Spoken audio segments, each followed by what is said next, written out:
আমার দুলা ভাইয়ের চাহিদা আর বেশি বাইরে গেল। বাইরে যাওয়ার পর আমি শুয়ে থাকি, সে জায়গায় যায়, আমি গোসল করি, সে জায়গায় যায়। আর কি ওনার চক্রান্তটা আমি মানতে পারতেছি না, আমি কাউকে বলতে পারতেছি না। একদিন কেমনে জানি আমার বোন সব কিছু তার দেখলো, দেখার পরে ওনাকে জিজ্ঞেস করলে কী হবে, উনি ওনাকে ভয় দেখালেন যে তুই যদি মুখ খুলিস বা কোনো কিছু বলিস তাহলে তোর মায়েরা ফেলবো, এরকম একটা কিছু আর কি ওনাকে বলার পরে উনি কোনো কিছু বলেন না, শুধু দেখে। আমি কি বলবো, আমি শুধু কাঁদি। তারপরে আমার স্বামীও প্রায় অনেক দিন হয়ে গেছে বিদেশ গেছে। আস্তে আস্তে আস্তে আস্তে পরিস্থিতির শিকার হয়ে গেলাম, আমি ওনার কথা মানতে বাধ্য। তারপরে ওনার সাথে আমি শারীরিক সম্পর্ক শুরু করে দিলাম, কারণ শেষ পর্যন্ত ওনার মনের আশাটাই পূরণ হইল। এখন আমি কি করব এটা আমি বুঝিয়া উঠতে পারছিলাম না। আমার বোনও সব কিছু দেখছিল, দেখার পরে আমার বোনও কোনো কিছু বলতে পারে নাই যে তুমি এরকম আলা বন্ধ করে ফেলাও। কি বলবে, তাকে তো আগেই ভয় দেখায় রাখছে, তাই না, যে ওনারে মাইরা ফেলবো। তারপর আমি ওনার চক্রান্তের শিকার হয়ে গেলাম। ধরেন আমার স্বামীও যেহেতু নাই, আস্তে আস্তে আস্তে আস্তে ওনার সাথে আমার শারীরিক সম্পর্ক গভীর হয়ে গেল। গভীর হয়ে যাওয়ার পর এভাবে এই দিন খাল যেতে থাকে। আস্তে আস্তে আস্তে আস্তে আমার স্বামী জানি কেমনে জানতে পারলো। জানার পরে উনি কিন্তু বিদেশ থেকে চলে আসবে এরকম একটা ডিসিশন নিয়ে নিল। তারপরে আমি বললাম যে থাক, টাকার জন্যই গেছো, তাহলে তুমি ওইখানে টাকায় উপার্জন করো, কিছুদিন পরেই আসবা। আসসালামু আলাইকুম, হ্যালো গাইস, কেমন আছেন? আশা করি ভালো আছেন। আমি হচ্ছে আখি, আমার বাড়ি হচ্ছে ময়মনসিংহ। আমি আপনাদের কাছে কিছু কথা নিয়ে এসেছি, আশা করি মনোযোগ দিয়ে আমার কথাগুলো বোঝার চেষ্টা করবেন। আমি হচ্ছি গরিব ঘরের মেয়ে। আমার বাবা একজন কৃষক।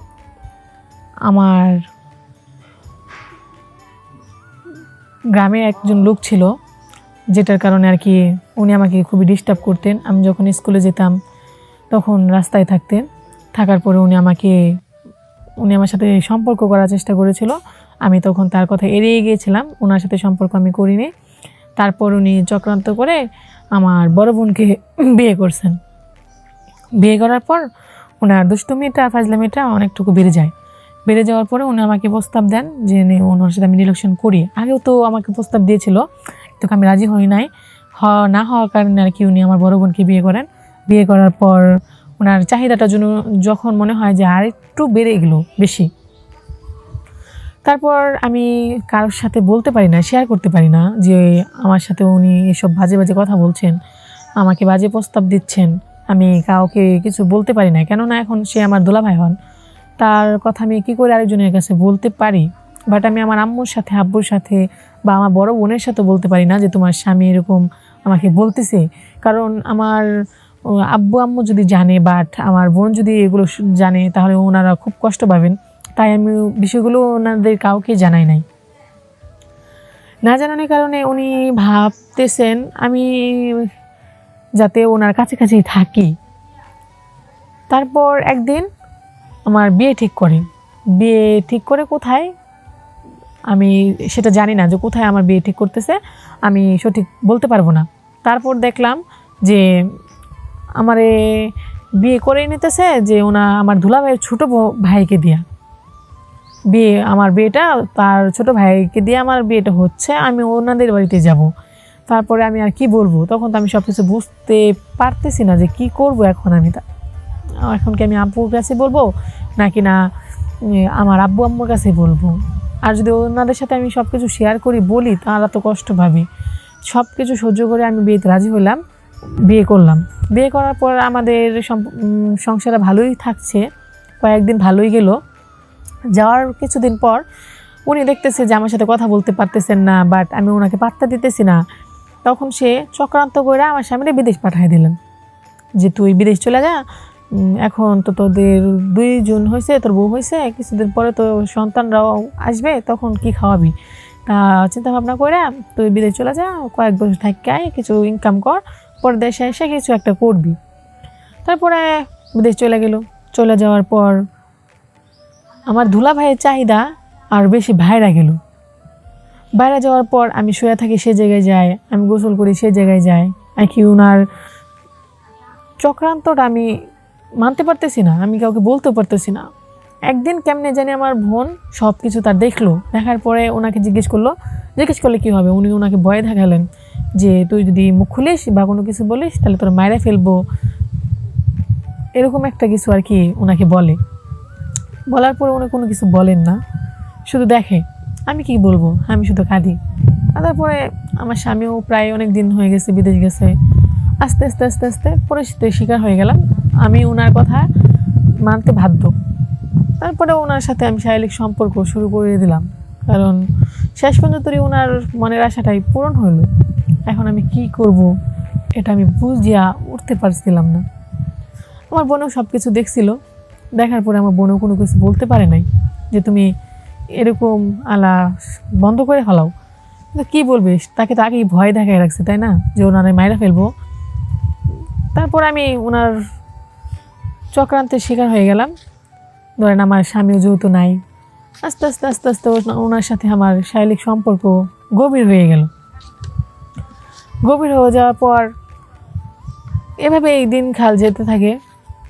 আস্তে আস্তে আস্তে আস্তে আমার স্বামী জানি কেমনে জানতে পারলো, জানার পরে উনি কিন্তু বিদেশ থেকে চলে আসবে এরকম একটা ডিসিশন নিয়ে নিল।